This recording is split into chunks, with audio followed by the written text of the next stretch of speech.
여러분, 안녕하십니까? 오늘 금요 성경 공부 시간입니다.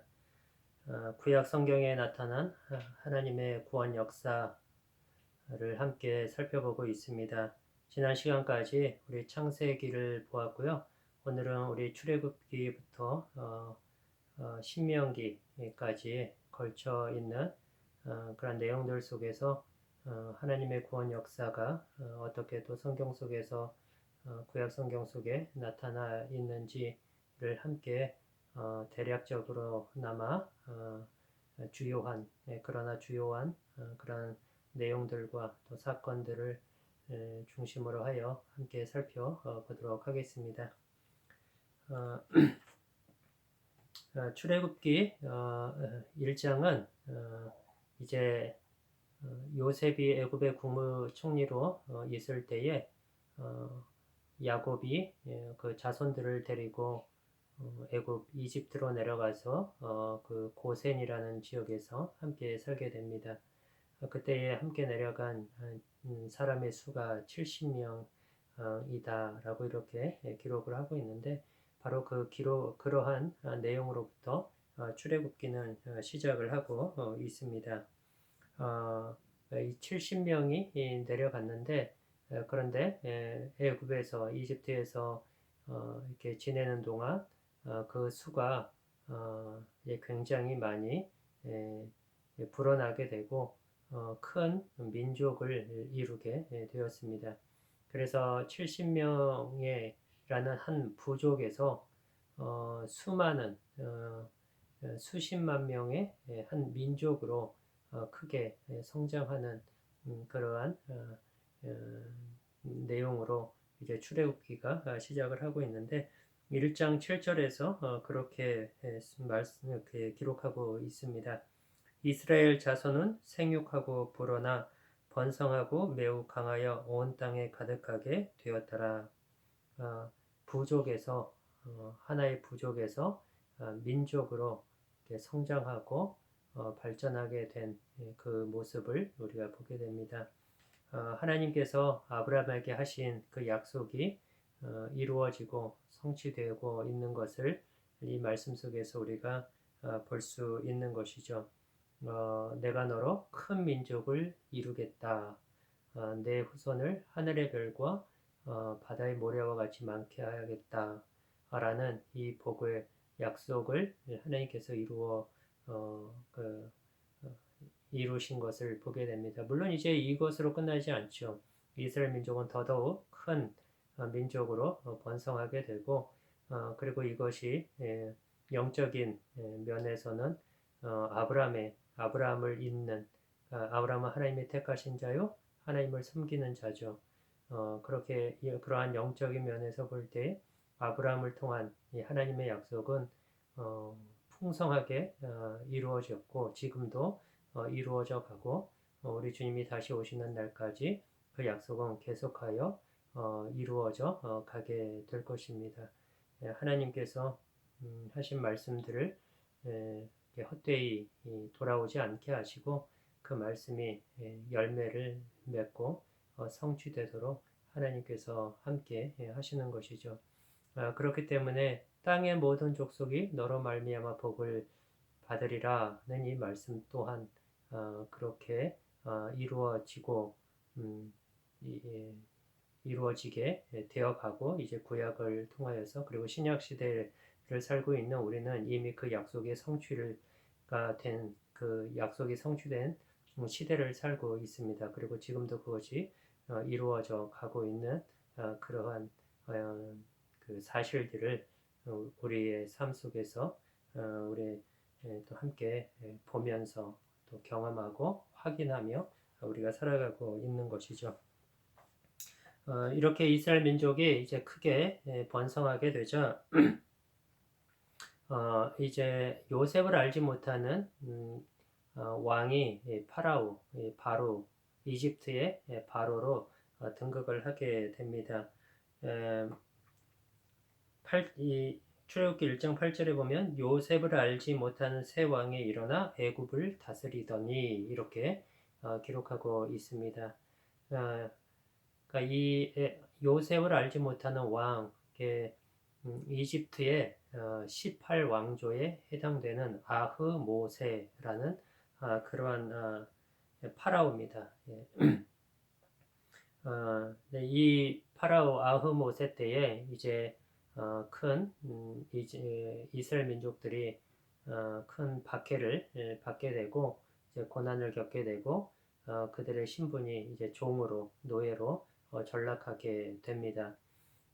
요셉을 알지 못한다라는 말 속에는 그 말이 곧 하나님을 알지 못한다라는 그러한 의미가 됩니다. 왜냐하면 요셉을 알지 못한다라는 이야기는 요셉을 통하여서 기근 때에 에, 하나님께서 그에게 지혜와 총명을 주셔서 애굽을 이집트를 큰 기근에서 그들을 지키시고 구원하시죠. 그래서 그들뿐만 아니라 그들을 통하여서 이스라엘 민족과 또 주변에 있는 나라들이 다 이집트로 하여금 도움을 받아 또 생명을 보존하고 지킬 수 있도록 하나님께서 그렇게 섭리하셨습니다. 바로 그때에 그 모든 것에 총괄하고 앞장서서 진두지휘하였던 인물이 바로 요셉입니다. 그리고 그것은 요셉의 어떤 개인적인 뛰어난 지략이나 어떤 선견지명과 같은 것이 아니라 하나님이 그와 함께 하셨기 때문입니다. 그래서 그 바로도 그렇게 그 요셉이 국무총리였을 때에 애굽의 파라오였던 그 왕도 그렇게 고백을 하죠. 내가 너보다 높은 것이 이 왕이라는 이 자리밖에는 없다. 그런 모든 것을 맡겨줍니다. 왜냐하면 요셉은 하나님이 함께 하시는 사람이었고 하나님의 신에 감동된 사람이었습니다. 그러한 사람을 우리가 어디다 찾겠느냐 해서 모든 것을 다 일임하죠. 그렇기 때문에 요셉을 알지 못한다라는 것은 요셉과 함께 하셨던 하나님을 알지 못한다라는 것이 됩니다. 그래서 하나님을 모르는 그러한 그 파라오가 이제 애굽을 통치하고 다스리게 되면서 이제 이스라엘은 종으로 노예로 이렇게 전락을 하게 됩니다. 그 기간은 무려 꽤 긴 시간을 이제 보내게 됩니다. 하나님께서 이스라엘은 이제 고통하고 신음하고 하나님을 또 부르짖게 되고 하나님은 그 고통과 신음을 들으십니다. 그리고 약속의 땅 가나안을 아브라함을 인도하셔서 내가 이 땅을 너와 내 자손에게 주리라 하신 그 약속을 이제 본격적으로 이렇게 이루어지도록 실행하시기 시작을 합니다. 그래서 이제 이스라엘을 애굽에서 출애굽시키셔서 약속의 땅으로 이제 이끌어 가게 되시는데 이제 거기에 10가지 재앙인과 재앙도 나오고 이제 유월절, 홍해 이러한 사건들을 통하여서 이제 애굽에서 이스라엘을 구원해 내시죠. 그러한 사건들 속에서 먼저 우리가 지나칠 수 없는 것은 유월절입니다. 유월절은 영어로는 패스 오버라고 합니다. 넘어간다라는 것입니다. 무엇이 넘어가느냐? 죽음이 넘어간다, 사망이 넘어간다 하는 것입니다. 그 집에 어린 양의 피가 그 집 문설주에 발라진 그 곳에는 사망이 지나가고 어린 양의 피가 발라지지 않은 모든 애굽의 그 집들 가정 가운데에는 죽음이 넘어가서 장자 처음 난 것들은 사람이건 가축이건 물론하고 어린 양의 피가 묻혀지지 않는 발라지지 않는 그 집에는 그 죽음이 이르게 됩니다. 그래서 이 유월절을 통하여서 이스라엘은 모두 어린 양의 피를 문설주에 바르게 되었고 놀라운 모든 애굽의 땅이 첫째 난 것이 사람이건 가축이든 모두가 죽게 되었고 온 땅에 통곡과 울음과 가득할 때에 이스라엘은 그러한 죽음을 가운데에서 생명을 보존받게 됩니다.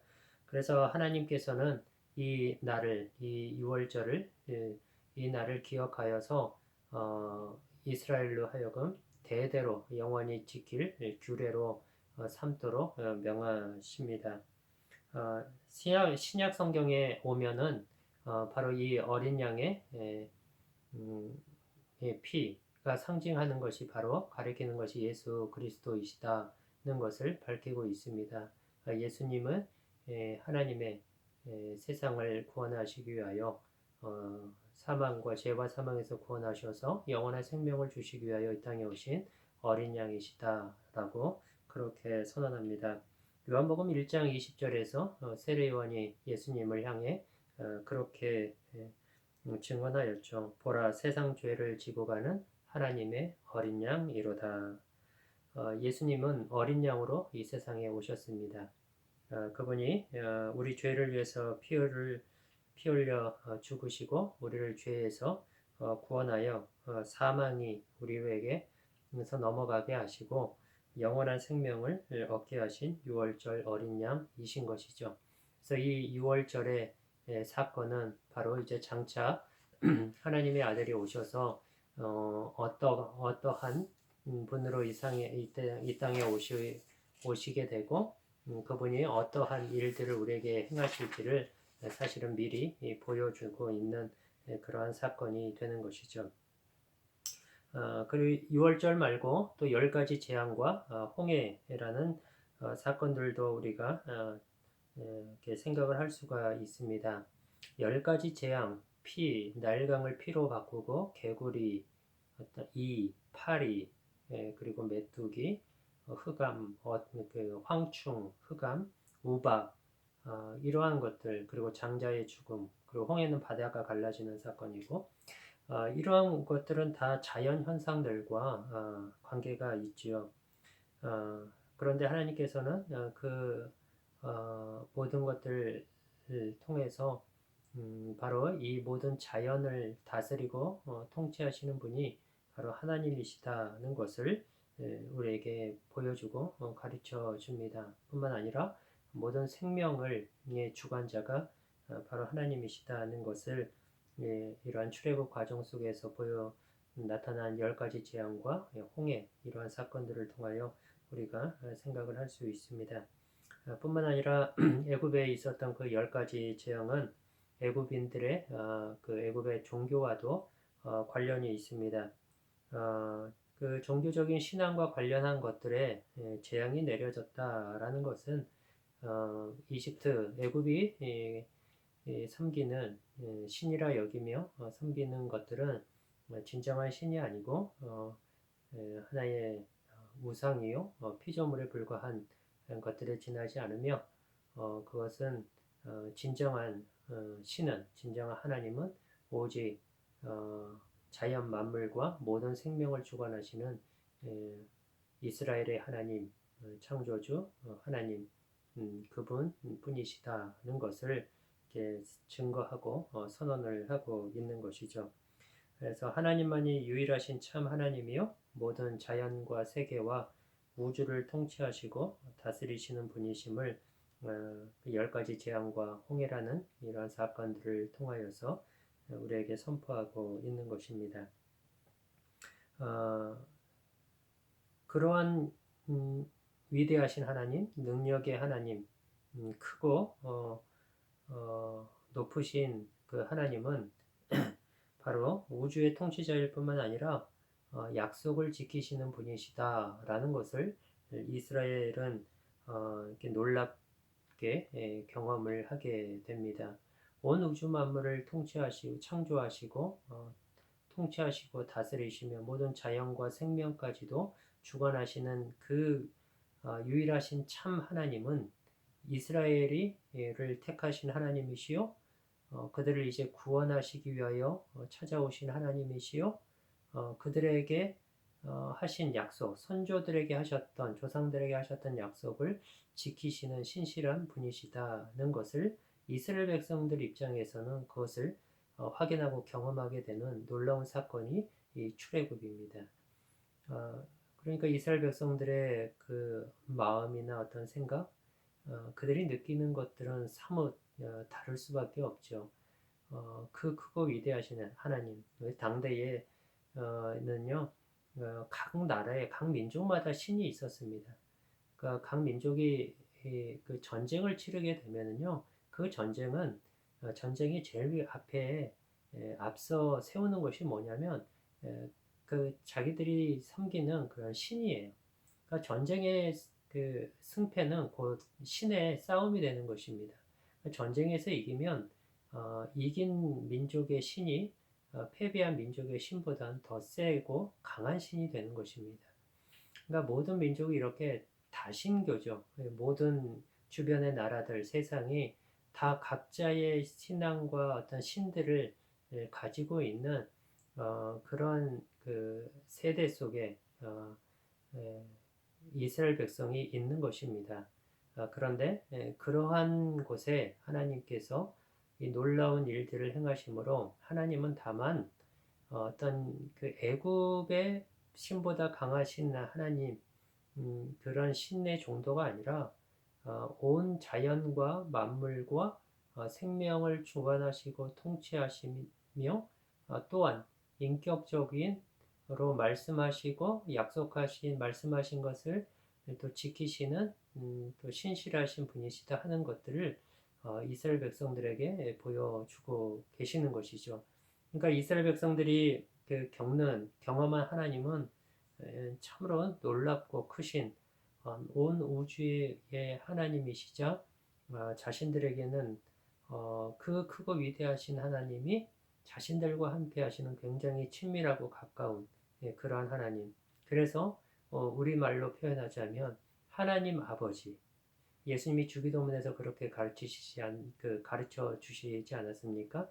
너희는 이렇게 기도하라. 하늘에 계신 우리 아버지. 그 하나님은 하늘에 계세요. 그러니까 초월이에요. 하나님은 초월적인 분이십니다. 그런데 우리 아버지세요. 그러니까 우리하고 한없이 함께 하시고 자비로우시고 자애로우시고 우리를 위하시는 하나님. 이게 놀라운 거죠. 그러니까 이스라엘이 백성이 경험한 하나님이 바로 그런 하나님인 거예요. 하나님 아버지, 우리 아버지. 하나님 아버지 하나님을 경험하게 된 것입니다.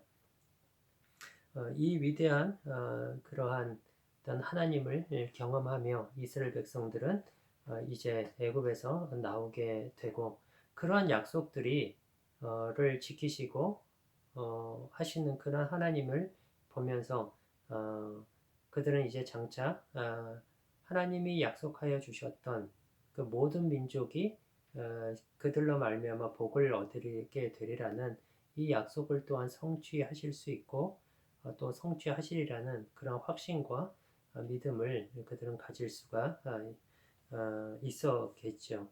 이제 그러한 어떤 기쁨과 감사와 찬송과 소망을 가지고 애굽에서 이렇게 나오게 됩니다. 그래서 출애굽기 15장에 보면 14장 15장에 하나님을 찬양하는 놀라운 내용들로 그렇게 채워져 있죠. 이후에 하나님께서 또한 그 홍해를 건너시고 이스라엘 백성들을 이제 인도에 가시면서 만나와 메추라기를 내려주십니다. 그리고 반석에서 물을 나게 하시는 사건들이 있죠. 불행하게도 이 놀라운 하나님을 경험하고 나서 불과 한 달도 채 되지 않아서 이스라엘 백성들은 하나님을 원망하게 되고 불평하게 됩니다. 여러분 인간의 이 나약함, 참 크고 위대하신 하나님, 그 놀라운 열지양과 유월절과 홍해와 이 놀라운 일들을 보면서도 한 달입니다. 그게 얼마나 갈까요? 이스라엘 백성들을 볼 때는 한 달밖에 안 갔어요. 한 달도 채 되지 않았습니다. 먹을 것이 없다고, 고기 먹고 싶다고 불평합니다. 여러분, 인간의 이 연약함과 인간의 이 악함, 어떤 하나님을 경외하지 못하고 자기 자신만을 위하는 인간의 그 이기심, 이기적인 그러한 마음과 자기를 사랑하는 그 마음이 참 얼마나 뿌리 있고 강하게 인간 속에 본성 속에 이렇게 자리하고 있는지 모릅니다. 하나님께서 그러한 인간들에게 좀 하나님 또 됐다 여기까지만 하자 이렇게 하지 않으시고 참 먹이시고 마시게 하십니다. 참 하나님은 참 이렇게 자비로우시고 은혜로우시고 참 노하기를 더디하시는 하나님이시다라는 그 말씀이 참으로 맞는 것 같습니다. 이스라엘 백성에게 만나와 메추라기를 내려 주십니다. 그리고 반석에서 물이 나게 하셔서 마시게 하십니다. 신약 성경에서 만나와 메추라기는요, 하늘에서 하나님이 주시는 거죠.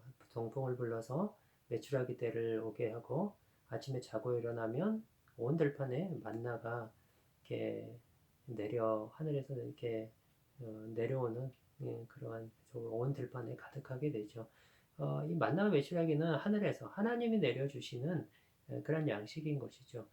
반석의 물 역시도 하나님이 마시게 하신 것입니다. 신약 성경에서 예수님은 이렇게 말씀을 하셨어요. 요한복음 6장 33절에서 하나님의 떡은 하늘에서 내려 세상에 생명을 주는 것이라. 만나와 메추라기를 떠오르게 합니다. 예수께서 이르시되 나는 생명의 떡이니 내게 오는 자는 결코 줄이지 아니할 것이다.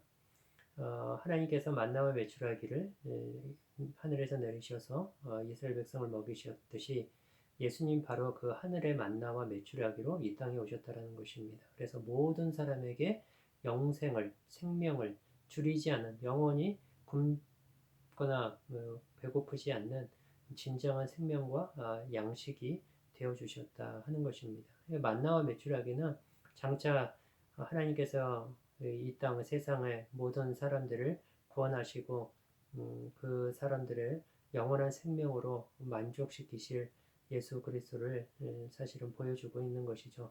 반석의 물도 마찬가지입니다. 거기에서 목말라서 갈급해하는 사람들을 향해서 예수님 반석에서 물이 나게 하셔서 마시게 하시죠. 예수님 그 동일하게 그 요한복음 6장 35절에서 보면은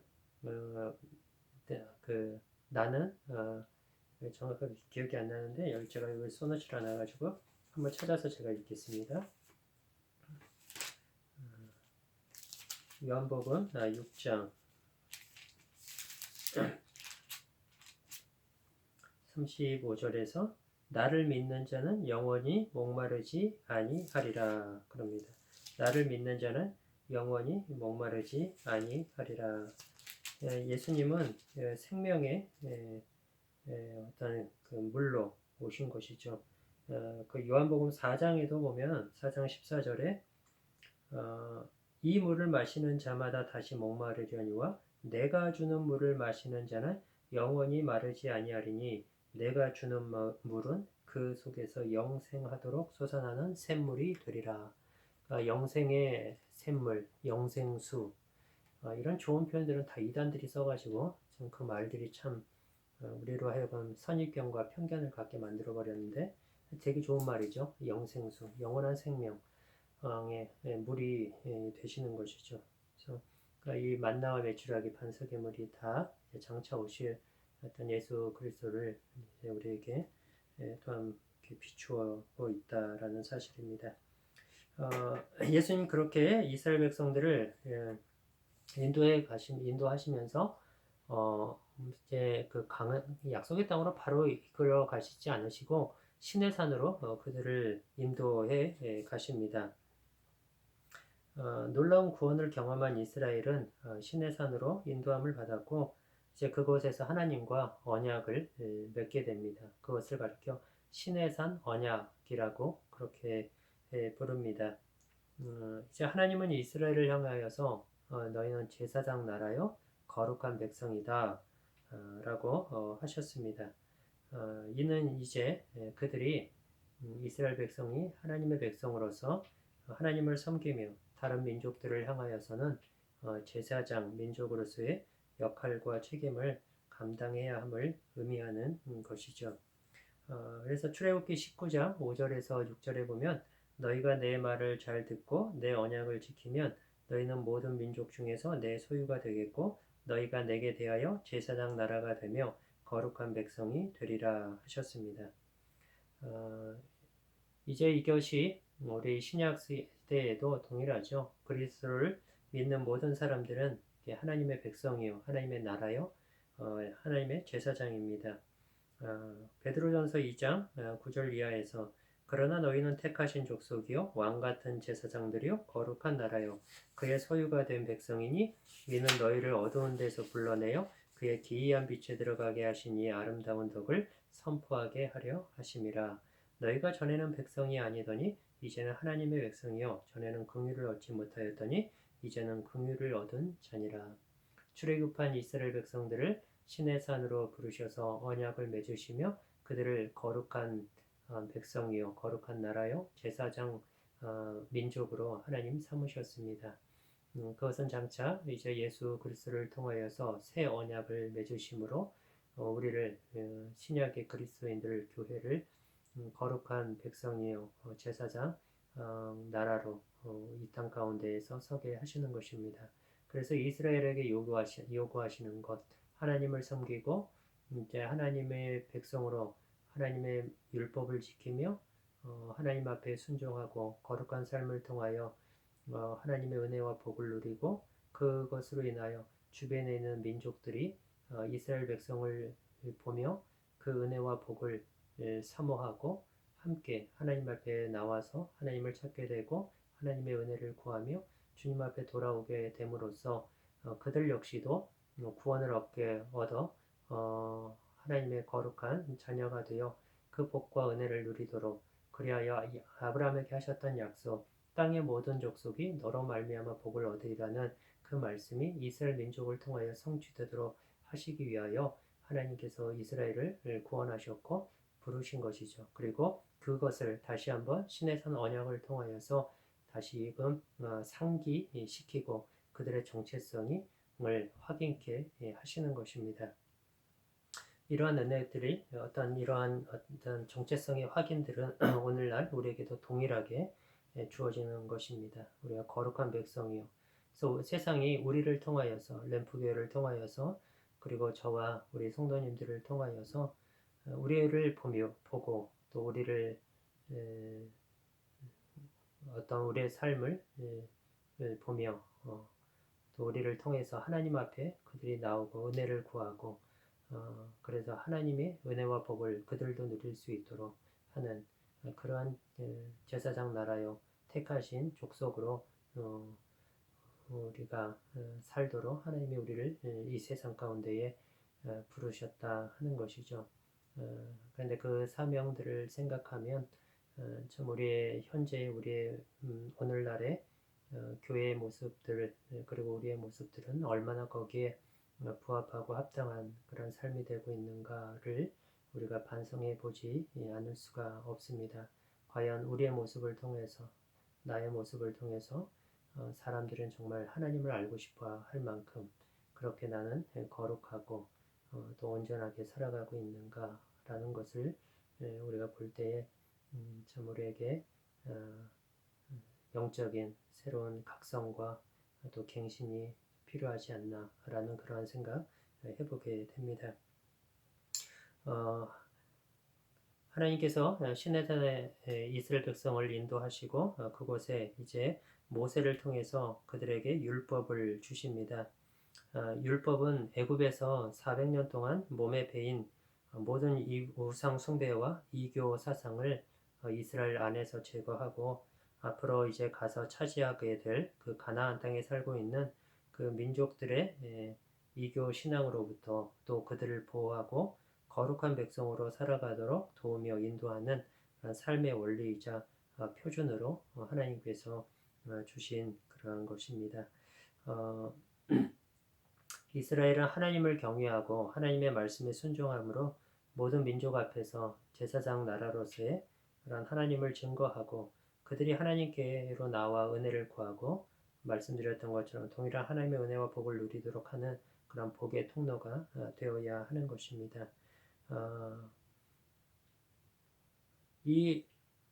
이러한 목적으로 하나님께서 이스라엘 백성들 가운데 율법을 주셨습니다. 율법은 구원을 얻는 수단이 아닙니다. 율법은 구원을 얻으라고 주신 것이 아니라 구원을 얻었기 때문에 주신 것입니다. 구원의 수단으로 주신 것이 아니라 구원의 결과로 주신 것입니다. 그러니까 애굽에서 나왔죠. 출애굽 구원을 먼저 하셨습니다. 그리고 율법을 주셨습니다. 율법을 먼저 주시고 거기에 네가 만족하게 살면 내가 구원해 주겠다가 아니에요. 먼저 구원하시고 율법을 그 다음에 주십니다. 무슨 의미냐면 이제부터는 이제까지 너희가 어떻게 살아왔고 너희가 갈 곳에 너희가 이제까지 살았던 애굽에서는 하나님을 모르고 하나님을 따르지 않는 삶을 살고 너희가 가서 차지할 땅에 살고 있는 사람들도 역시 그러하다. 그러나 너희는 이제 구원받은 백성이요 제사장 나라요 거룩한 민족이 사람들이 되었으니 나의 백성이 되었으니 이제는 나를 경외하고 나를 따르면 참된 빛 가운데의 삶을 거룩한 삶을 너희가 살아야 된다라는 그러한 그 목적을 위해서 하나님께서 율법을 주신 것입니다. 그래서 이제는 구원을 얻기 위한 수단이 아니라 구원 얻은 백성답게 하나님의 자녀답게 살 수 있도록 그렇게 사는 길이 어떠한 길인지를 가르쳐 주시고 보여주시고 제시하시기 위하여서 주신 것이 율법이다 하는 사실입니다. 여러분 우리에게도 동일합니다. 하나님이 은혜로 우리를 구원하셨어요. 우리가 율법을 지키거나 하나님을 만족시켜서 우리가 구원을 얻은 것이 아닙니다. 오직 우리가 하나님의 은혜로 구원을 얻었죠. 그럼 구원 얻은 다음에는 은혜로 구원받았으니 그러면 룰루랄라 내가 하고 싶은 대로 사느냐? 그렇지 않다라는 거죠. 구원을 얻었으니 이제 구원받은 자답게 구원받은 그 백성답게 멋있게 살아봐야 된다. 라고 그렇게 하셔서 주신 것이 하나님의 말씀인 거죠. 우리가 하나님의 말씀을 그렇게 대해야 되는 것이에요. 그래서 그것이 우리에게 규칙이나 법이 아닌 거예요. 우리를 얽어매는 것이 아니라 정말 사람답게 살아보라고. 그 왕자와 거지 이런 이 말씀할 때는 항상 그 이야기가 떠오르는데 왕자와 거지 똑같은 아이가 쌍둥이인데 뒤바뀌었죠. 왕자는 그 성 밖에 나가서 살고 싶고 하고 살고 싶어서 이제 그 자기하고 똑같이 생긴 사람하고 이렇게 잠시 이렇게 체인지를 합니다. 그래서 이 거지가 왕자가 됐어요. 근데 갑자기 이 멀쩡했던 왕자가 막 먹는 것도 말하는 것도 걸음걸이도 모든 것들이 이상한 거예요. 그러니까 이 주변에 있는 그런 어떤 그 뭐라 그러죠? 거기에 있는 그 신하들이 이제 그 거지가 된 아니, 왕자가 된 그 거지를 왕자답게 막 이렇게 하는 거죠. 그러니까 왕궁에 들어왔으면 왕자면 왕자로서의 어떤 말하자면 품위, 어떤 품격이 있어야 된다는 거예요. 율법은 우리에게 그렇게 주어진 것입니다.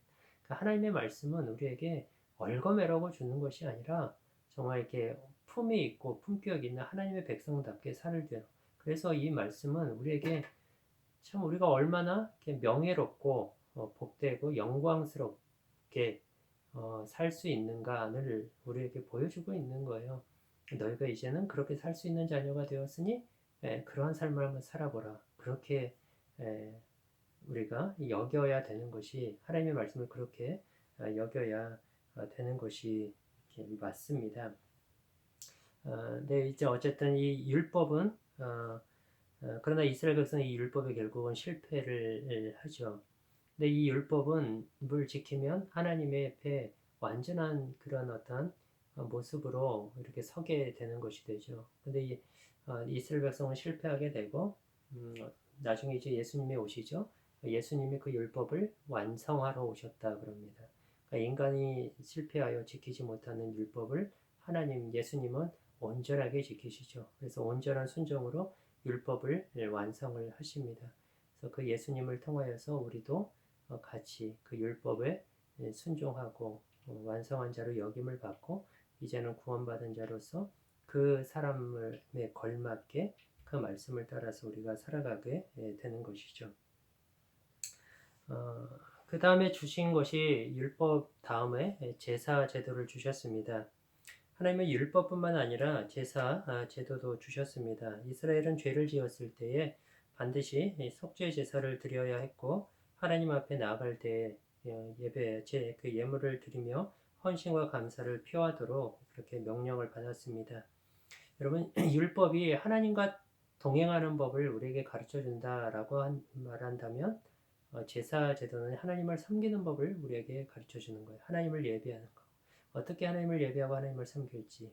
그리고 율법은 우리가 어떻게 우리의 주어진 일상과 삶 속에서 하나님의 뜻을 좇아 하나님과 동행할지 이것을 보여준다라고 우리가 말할 수 있을 것입니다.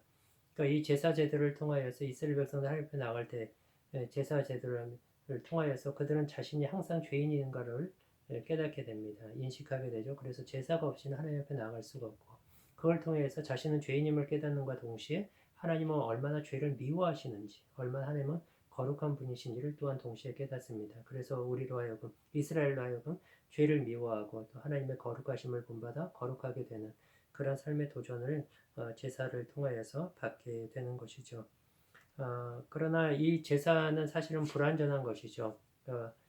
그러나 이제 완전한 그런 제사가 있게 되는데 그것이 바로 예수 그리스도이십니다. 그리스도는 완전한 제사 제도이시고 완전한 희생 제물이십니다. 히브리서 9장 11절에서 14절에 보면 이렇게 말씀합니다. 그리스도께서는 장래 좋은 일에 대제사장으로 오사 손으로 짓지 아니한 것 곧 이 청주에 속하지 아니한 더 크고 온전한 장막으로 말미암아 염소와 송아지에 필요하지 아니하고 오직 자기의 피로 영원한 속죄를 이루사 단번에 성소에 들어가셨느니라. 염소와 홍소의 피와 및 암송아지의 죄를 부정한 자에게 뿌려 그 육체를 정결하게 하여 거룩하게 하거든 하물며 영원하신 성령으로 말미암아 흠없는 자기를 하나님께 드린 그리스도의 피가 어찌 너희 양심을 죽은 행실에서 깨끗하게 하고 살아계신 하나님을 섬기게 하지 못하겠느냐. 그러니까 제사 제도는 그리스도를 예표해 주는 것입니다. 이스라엘이 제사를 통해서 하나님 앞에 나아갔듯이 그러나 이제 예수 그리스도를 통하여서 모든 사람들이 예수 그리스도를 통하여서 하나님 앞에 나아가도록 하는 그러나 구약의 제사는 불완전하고 그림자화였다면 이 예수 그리스도를 통한 제사는 완전하고 완전한 실체로서 이제 이루어지게 되는 것이죠. 또 하나는 이제 이스라엘의 그런 어떤 불순종, 그러나 이스라엘은 율법과 제사제도 이런 것을 다 받았지만 언약 백성으로서 그런 어떤 책임과 역할도 부여받았지만 이스라엘은 결국은 불순종합니다. 그래서 모세가 너희에게 그들에게 마음의 할례가 필요하다 그렇게 역설을 합니다. 신명기 30장 6절에 보면 내 하나님 여호와께서 내 마음과 내 자손의 마음에 할례를 베푸사 너로 마음을 다하며 뜻을 다하여 내 하나님 여호와를 사랑하게 하사 너로 생명을 얻게 하실 것이며 사람의 본성이 변하지 않는 이상은 이스라엘 백성들은 계속해서 불평하고 원망합니다. 그러니까 본성의 변화가 필요한 거예요. 그런데 이것이 이제 그 마음의 할례가 필요하다. 그런데 예수님이 오셔서 마음의 할례가 이루어지게 되죠. 그래서 고린도후서 5장 17절에서 그런 정 누구든지 그리스도 안에 있으면 새로운 피조물이라 이전 것은 지나갔으니 보라 새 것이 되었도다. 새로운 피조물, 완전한 그러한 사람으로 새롭게 되게 되었습니다. 이 모세는 이스라엘 백성을 구원하고 인도한 그 모세는 예수님을 보여줍니다. 상징합니다. 그 모세가 애굽에서 이스라엘 백성을 구원해내죠. 그리고 약속의 땅으로 인도하죠. 마찬가지로 그리스도께서 우리를 죄와 사망에서 구원하시죠. 그리고 하나님의 나라로 이끌어 가십니다. 모세는 불완전하고 모세 때는 인간들이 불순종하고 온전치 못했어요. 그러나 예수 그리스도는 완전한 그러한 구원자요 인도자로 우리에게 오십니다. 그래서 모세가 신명기 8장 15절에 보면 나와 같은 선지자 하나를 하나님께서 일으키실 것이다. 너희는 그의 말을 들어야 한다라고 말씀하셨는데 신약 성경에 오면 당신이 바로 그 선지자니까 그래요. 그 예수님을 그 선지자라고 얘기해요. 예수님이 바로 모세가 얘기했던 그 선지자. 모세와 같은 선지자, 그러나 모세보다 훨씬 뛰어난 선지자, 바로 예수 그리스도이십니다. 이렇게 우리 오늘은 출애굽기부터 신명기까지에 걸쳐 있는 말씀들 속에서 나타난 그 하나님의 어떤 구원 역사들을 함께 나누었습니다. 우리 다음 시간에 또 뵙겠습니다.